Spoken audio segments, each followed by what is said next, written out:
Hey, good morning, Realtors. This is Nick checking in with you. It is Monday morning, June the 26th, and this is episode number 296. We're back to our regular Monday morning time slot, although I think we are a few minutes late today, Mike. That's my fault, not Mike's. And we're also joined, we're very thrilled and honored to be joined by some special guests here in the studio today, and I'll be introducing you to a couple of them here in just a few minutes. We've got a couple of big announcements we want to make and get the week started off on the right foot. So Mike, I'm going to jump right into this. First and foremost, we've got a big deadline coming up just at the end of this week. What is June 30th, everybody? License renewal deadline. License renewal deadline. Thank you. The Real Estate Commission is approaching this deadline a little differently than in the past. You must renew your license by the 30th. And some interesting news out of last week's Real Estate Commission meeting is that there are about 25 to 30% of agents and brokers that have not renewed yet. Keep in mind, you can only practice real estate with an active real estate license. You can only manage a company with an active broker's license. If you let your license lapse, which is what will happen after June 30th, you will not be able to practice real estate. So I think it's pretty clear how important it is to get your license renewed. Austin is here in the office today, and I don't want him barraged with phone calls on June 30th with what do I do or how do I renew. So get those phone calls into Austin today. And he'll be glad to help you out with any questions that you have. So I've got a couple of just scattered news updates I want to share with you today. First, let's start with some recognition. Want to recognize and congratulate the Aiken Board of Realtors for having met their RPAC goals just less than halfway into the year. And they joined the Hilton Head, Coastal Carolina, PD, and Beaufort Jasper associations as the only associations to have met their goal, as the first associations to have met their RPAC goals this year. So kudos, thank you for the hard work. We remain the voice of real estate only with your support and appreciate all that you do at the local level. Looking at some other statewide news, the legislature is finally done.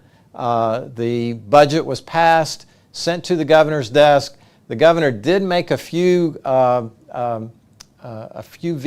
about $1.5 million out of don't quote me on this, I think it's a $30 billion budget. He only vetoed about $1.5 million, which is very insignificant overall in terms of the state budget, but it also speaks volumes about the cooperation that the governor has with both sides of the aisle in the legislature and passing a budget that he felt was very close to what he originally had anticipated in his executive summary at the beginning of the year. The legislature actually won't even come back to take up those vetoes. Normally, if it was something very critical, the legislature would come back immediately. They're going to wait till they get back into session in January. So I know Lindsay and her team are thrilled to know that the constant hurry up and wait that we have to do with the legislature is done pretty much for this year. And look for a year-end recap and video from Lindsay and her team here in the next couple of weeks for a full review of all of our successes and accomplishments and a list of those things that are getting carried over into next year. Interesting note from the feds, looking at a national perspective, the CFPB, the Consumer Finance Protection Bureau, announced last week that they're going to more closely scrutinize these home flipping operations that we're seeing online and across the country. I know we've seen a lot of these wholesalers doing business in South Carolina that some are legitimate practices, some seem to be preying on the vulnerable, the poor and elderly, and taking advantage of some folks in those situations. So I'm glad to see there's some national attention being shed on these questionable business practices. There's also news last week that the feds did not announce a new interest rate hike. They put a pause on those hikes, but they also said very very quickly that it was a temporary pause, that they expect to resume those increases at their next meeting or in the fall, which begs the question, well, why stop now? Go ahead, let's rip the Band-Aid off and let's get this economy back on its feet like it's supposed to be, or at least like they think it's supposed to be. But it just begs the question, why the pause and what was the reasoning behind it? I'm not an economist. You'll have to ask an economist to find out. I don't know. Some good news on the housing front, though. Housing starts have seen the largest increase that they've seen since 2016, which will not put a significant dent in our housing inventory issues that we've been facing with in South Carolina for a number of years. But it's a good start, and it's a promising start that we can begin to address some of these issues in our state. We've also seen a very busy spring season. Sales increased 20% month over month. Even though we're still down, in South Carolina, I think we're down about 11% for the year, depending on which market you're looking at. But overall, it seems to echo what we've been saying all along, that we're entering into a more normal market where we have the annual cycles of up and down, spring, summer, and fall. So we're seeing our markets normalize. We're certainly not seeing recessionary issues or those kinds of things in our state at least. And so we are continuing to remain positive as we go forward. So the last thing is, I'm going to transition Mike over here to the table. I don't know, is that smooth? I didn't do that very smooth, did I? We've got a couple of guests here. Why don't y'all introduce yourselves for us this morning? Sure. Okay, Veronica Navarro. I'm a realtor with Homes Finder Realty Group in the Beaufort Hilton area and a member of the DEI Council. Happy Monday. I am Denise Franklin. I am a realtor with Greater Greenville Association of Realtors and Blackstream Christie's International Real Estate, and I chair the DEI Council. Awesome. It's such an honor to have you guys with us today. Mike, can you hear their audio okay? Everything's good? All right. You've heard me talk the last few weeks. One of the initiatives of our diversity committee this year has been looking to expand the knowledge base of our real estate forums in South Carolina. And with the Hispanic community soon to be making up one of the largest demographics of not only first-time home buyers, but single-family home buyers in our state and across the country, we felt it was very important to provide translations of our forums into Spanish to better work with our clients and customers across the state.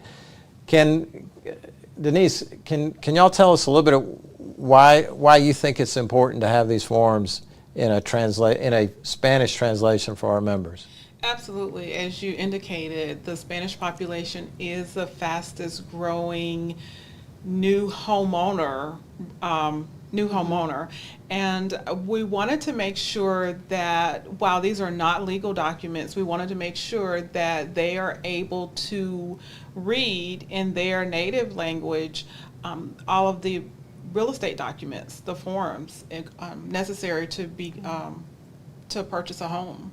Awesome. Or sell a home. Yeah, and Right. I think it's important to note to kind of highlight what Denise said there. The forms that we'll be providing you, all of our members, are not to be used in transactions. They're not transactional forms. They're for educational translation-only purposes. And when you see the forms, when they roll out, we'll include them in all of our forms libraries. But you'll see the way they're formatted. It's absolutely clear with the warnings and the watermarks that the forms cannot be used in a transactional basis, but only for translation purposes. Why are these forms important for you? Well, as a Spanish-speaking agent, I see this as a bridge to close the gap between our buyers and sellers, English and Spanish speaking, and these are going to be very helpful. As an agent, I'm used to translating all of the forms, but it's just amazing that now we can, even though they're not legal documents, we can provide it to our clients so that they can take home with them and actually go through them and understand what it is that they are signing. So this is great, and I'm excited. Yeah, that's awesome. You know, we want to thank our Real Estate Commission as well. They allowed us to also include the agency disclosure form, the property seller disclosure form in this list of forms that we've translated. There's a list of, if Austin or Thierry here, they could tell us. Do y'all remember? We've got 12 or 13? Yes, I think you're It's right. it's something like that. It's a 12. baker's dozen of forms that we've translated. And I had practiced a little Spanish over the weekend, and now in front of the camera, I've completely forgotten all of it. So I've gotten nervous. I could, if it was Greek, I could do it in Greek, but my Not to worry, apologies. they can translate for you.